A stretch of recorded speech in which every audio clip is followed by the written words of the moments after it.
Wasted so much time on people who should've just been ignored. If I slow down now, I'll pump the brakes. What was it all for? What was it all for? What was it all for? I'ma make this shit count up.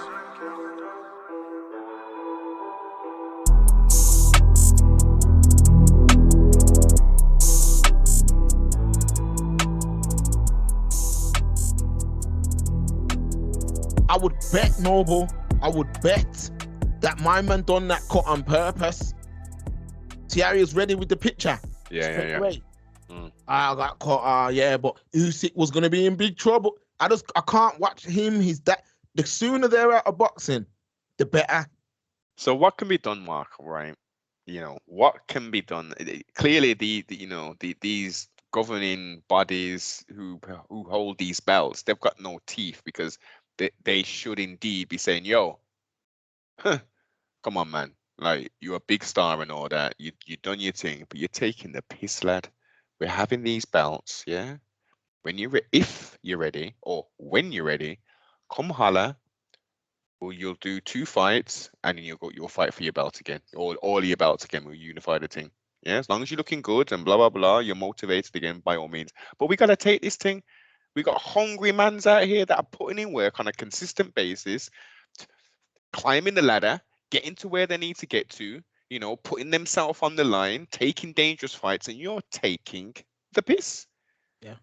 You're supposed to be the example. You're supposed to be the creme de la... People are supposed to look over and say, yo, what is it? What championships has he got? Is he WBC? WBC. Usyk's got the rest. Right. You're the WBC. That's more of a coveted belt. It's a prestigious belt, man, because Ali held it. All the greats, Tyson held it. Name anybody, they've all held it. The green belt is the belt to have in any division. That green belt is the belt, but the governing body, the excuse my language, they're full of shit. Yeah, clearly.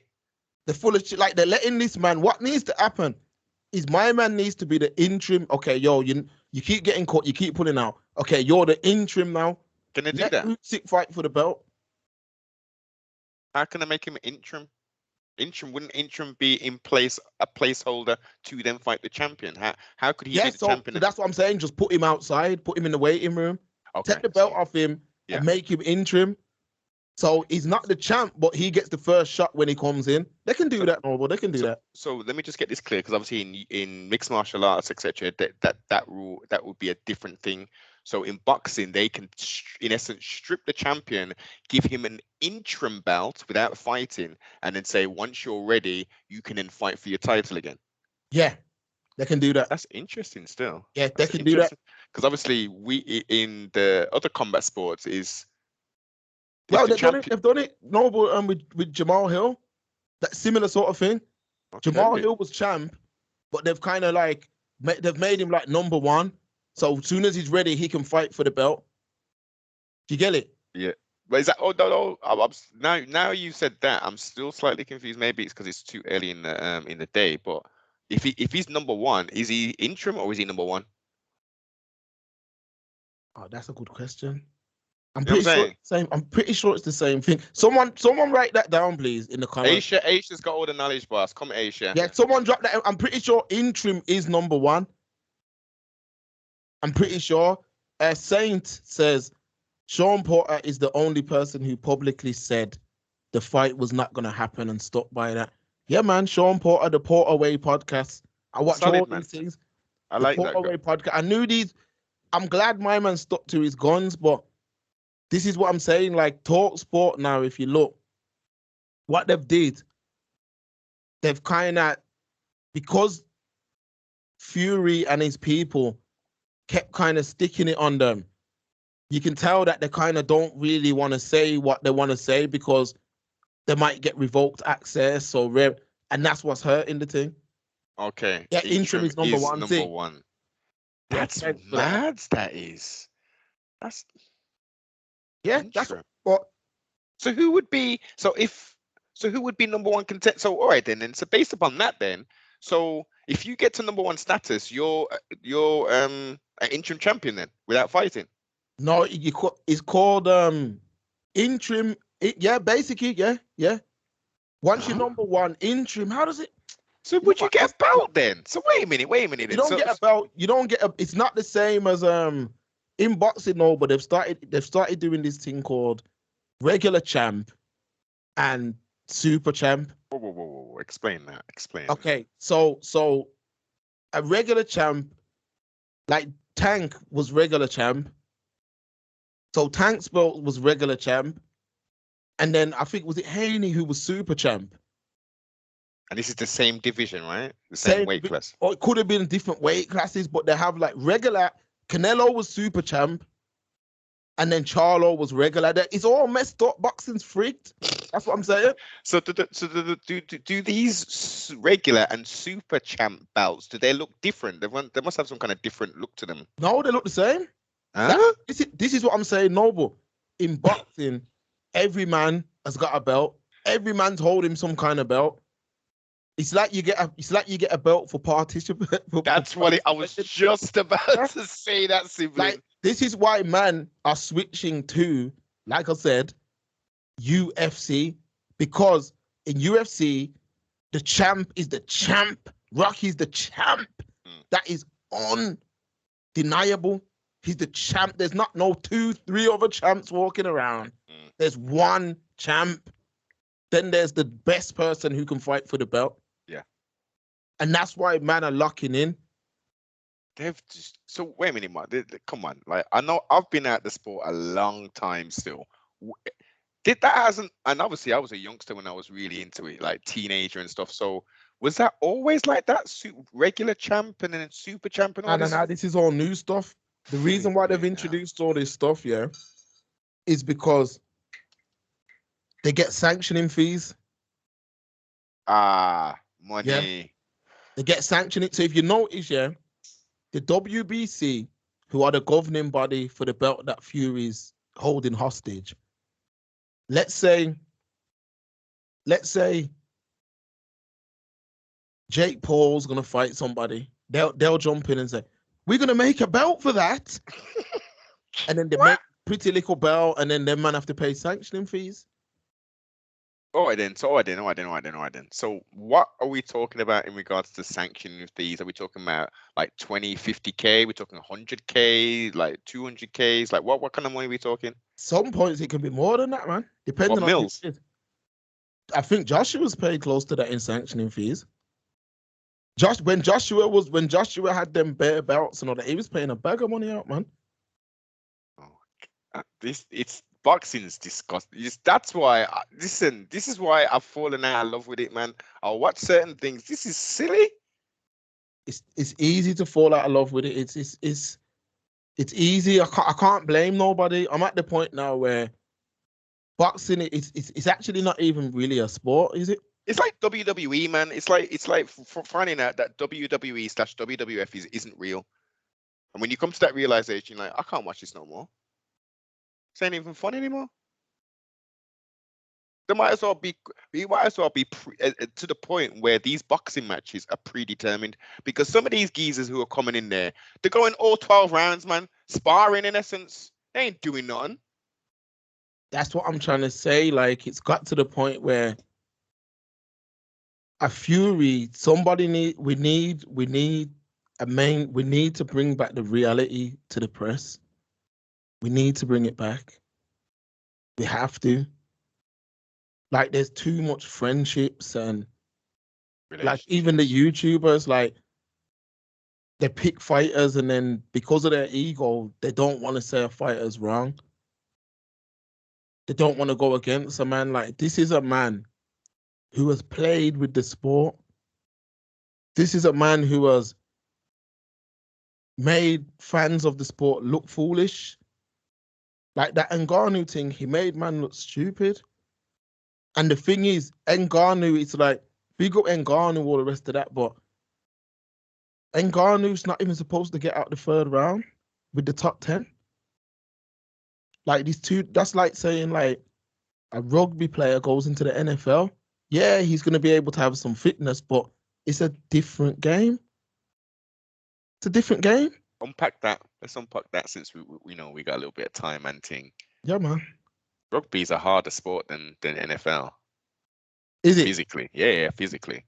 Remember, they ain't got all that protection and all that. Oh yeah. The impact and all that based upon how them man train in NFL is tougher. But I think a rugby man going into NFL, as long as he can understand the nuances and complexities of that interesting sport, which again I used to love, I think he would do well. And NFL going into rugby, I think they might find it harder. Because remember, they ain't got those big helmets on and all that. They ain't got all that padding on. So You let me know what I ask you mean? something. So the best rugby player could hang in the NFL, I would say so. I but would remember say that so. they have different plays. It's more But that's what I mean. NFL's more of a. I remember when one time I bought Madden back in the day. I bought Yes. Madden, you know the game, Yes. and NFL is like tactical. Very tactical. There's a lot of tactics and keeping shape, and it's not easy. But basically, it's just a different sport. So there's like there might be like burst of speed that you need in the NFL where you probably wouldn't use that in rugby the same way. Not saying it works that way. Basically, Yeah. what I'm trying to get at is it's two different sports. Like throughout the history of man, you ain't never seen no man crossing over sports like that. Okay, Jordan went into baseball. He wasn't a factor though. He Exactly. went into and he did. What did he do? He did golf, as I remember. Yeah, he done golf. You got Gareth Bale who's doing golf now, but that's like a novelty thing. Like obviously Gareth Bale, man was a legend in football. Like whoever the golf people are, like it can't be, you can't go against them putting him in there because the press will still say, "Oh, Gareth Bale." You see what I mean? It's still Gareth Bale. Whereas Fury, what he did is he embarrassed the boxing press, he embarrassed the boxing fans, and he's holding up the division because now man are looking at Ngannou as a contender when he's not. Kenny's.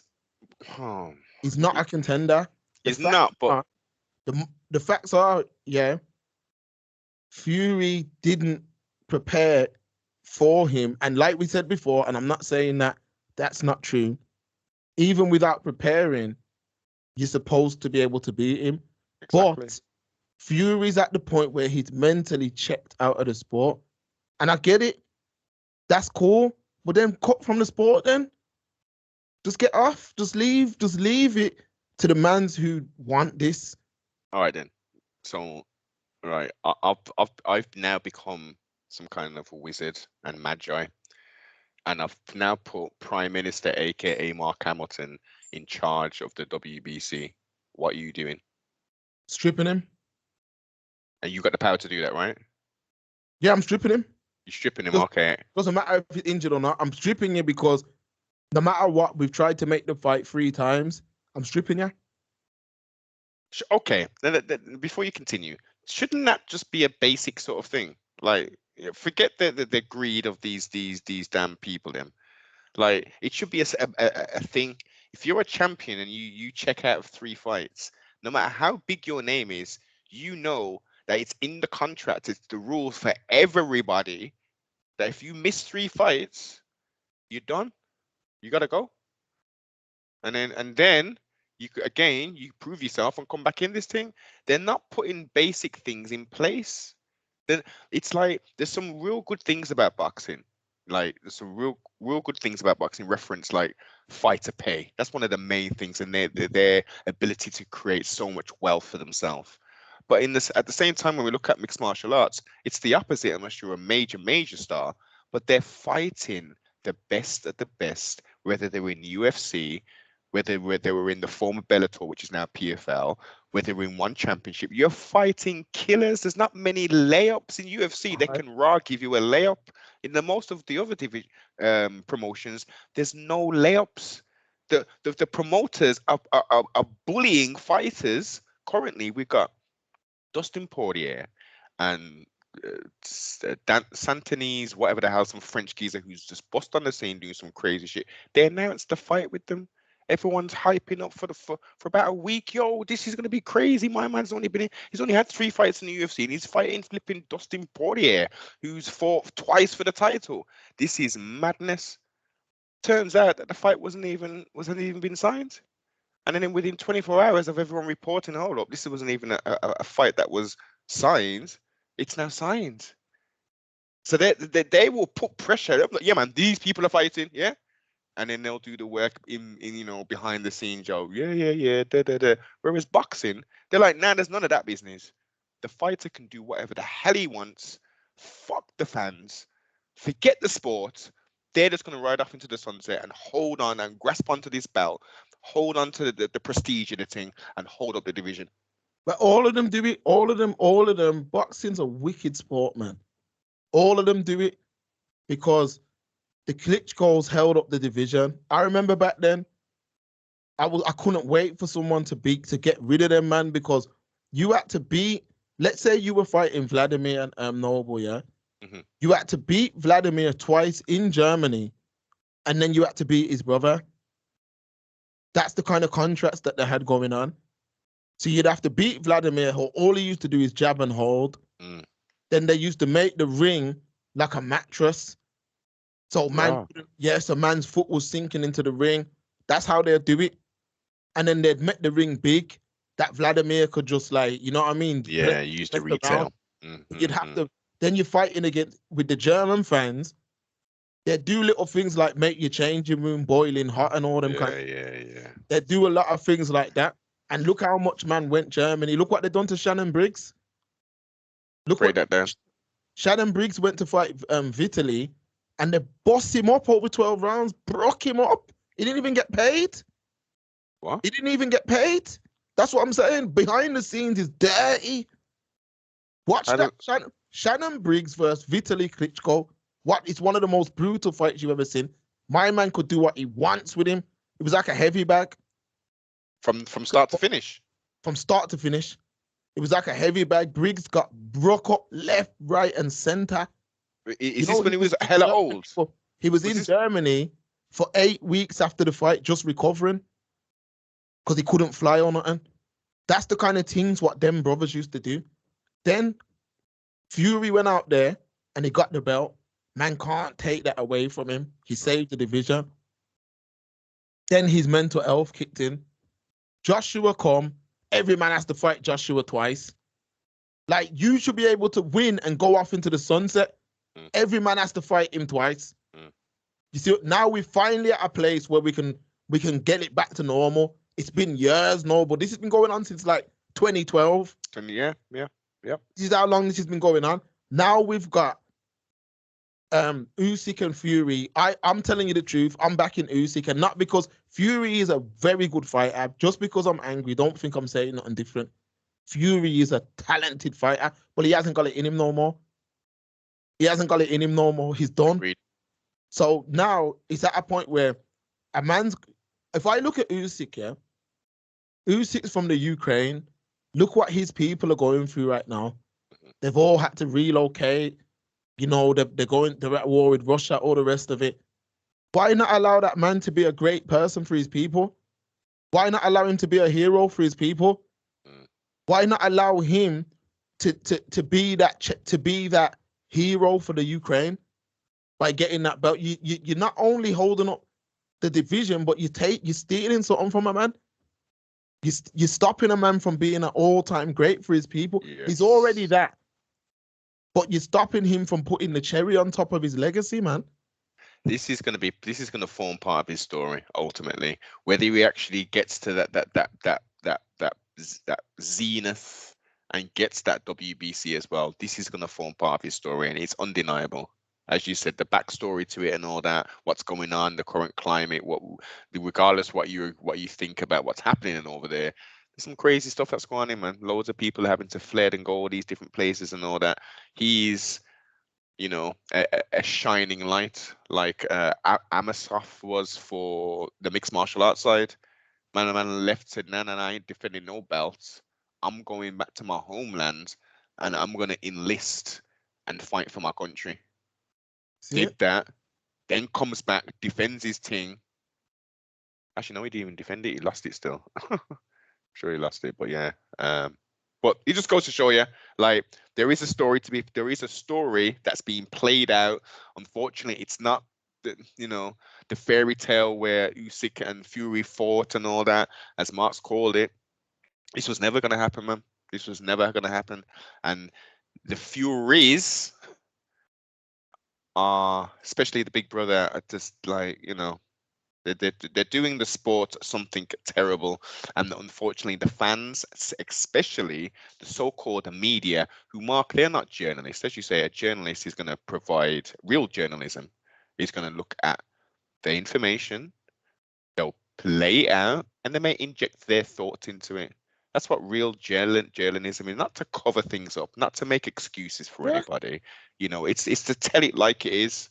Not to be Mark, we better not say that, because I've got a call with the Fury guys and I've got to tell them what we said and all that, and sending a link. And if they're not happy, we won't be able to interview them, and we can't go to their houses, and and all the forget all of that business, man. Exactly. It's embarrassing. Like, I was watching one this morning, and while I'm watching it, Noble, I'm like, the freak's this guy on about, man? Stop talking rubbish, man. And look, yo, the man's just disrespected the thing. You've made it where it's UFC all day, man. It's UFC, or that model is the model for combat sports. I'm sorry. I know the pay ain't great and all the rest of that. There is some downsides to it. But as far as action in the ring, that's the model. That's one champ per division. That's what it should be. One champ. And you have a top 10. Everyone who's beating everyone, that depends on your ranking. But boxing is just corrupt, man. And the thing is, Fury's only getting all of these plays, these chances, people, because he sells out stadiums and stuff. And they want the champ to be somebody like that. Who else? Give me his replacements outside of Usyk, and I don't think Usyk's not a big seller, is he? No, he's not at all. The only other man's Joshua, Noble. So what's the roadmap? Division, it's only Joshua. What's the roadmap then? Paint me the roadmap for we got, he's going to be facing my brethren from Cameroon. So what he's going to beat, as you say, he's going to beat Mr. Ngannou quite handedly within maybe maximum, what would you say, 4 to 6 rounds? So what's the roadmap after for him to be the bitch? That's it, because he can't beat Usyk. You've already lost twice. He's fought him twice. He's fought him twice and lost twice, Noble. Shit, I didn't even know that. Yeah. The second fight, he done a lot better, but he's not going to beat Usyk. He's not going to beat him. So that until Usyk loses the belts or whatever, Joshua ain't going to beat him. So Fury is genuinely holding up the division. He's holding it up, and he's holding it up on purpose. Usyk's aging, man. Everyone's aging. We're not staying every day that this fight is not happening. Mans are getting older and older and older. And you got to think, like I said, mentally, how can you prepare knowing that at any minute you're going to get that call? Shit. He's older than Fury? He's 37? There you go. But when's his birthday? He is January the 17th, so he's just turned 38. 37. 37, yeah. 87, baby. 87, baby. So, he's just turned 37. Just. Oh, that is my age group. Yep. Because I'm 37 in April. Mm-hmm. So we're not, when it comes to the top level of sport, the only thing that can slow you down is father time. Yes. And the older you get, them reflexes, the way how Usyk fights, you can't fight like that forever. You're not going to have them cat-like reflexes for much longer. So Fury is trying to mentally, that's what he does. He done it to Wilder. He done it with Klitschko. He's done it with a couple, man. He'll just pull out. He'll wait for the fight to get close, where mans are ready. I remember Wilder was just doing little like drills and stuff, and he just pulled out. And I think that played a part in Wilder losing, because the Wilder that would have went into the ring at that moment was a different Wilder that actually ended up going in the ring. And I'm not making excuses, but I'm saying Fury plays games like that. And then what he'll start doing now, he'll start making videos now. You big bum, that's her. Oh, yeah, that's her. Oh, well, I want to. I'm like, yo, now you'll say all that when the man's tied up in another fight, or he'll wait for him, Noble, to fight somebody and look bad. Like, oh, he fought my man. Oh, he looked bad, you know. And then he'll fight him. Because even with Dillian White, my man was looking bad for a few fights before Fury fought him, but I knew Dillian White never had nothing for Fury anyway. But it's like Fury don't believe in himself. When he's in interviews, listen to him. If I lose, that shouldn't even come out his mouth. That's what I'm saying. He always talks like that.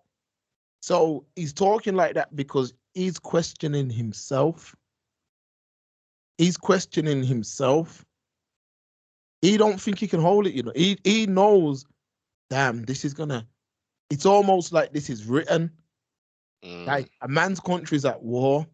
Like this is what could really take us all into war. This conflict, you know.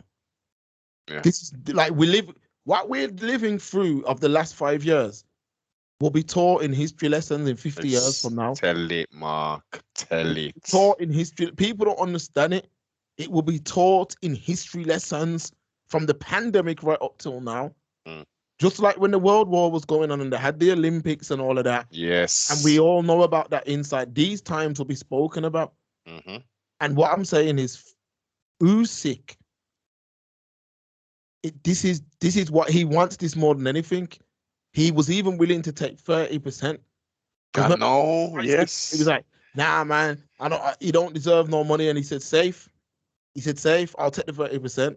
Because he wants to be that person for his people. Yeah. Who don't want to be that? And also, Mark, yeah, the greater, let's look at the selfish elements. He wants to be great for himself. As well, yeah, why not? Yeah.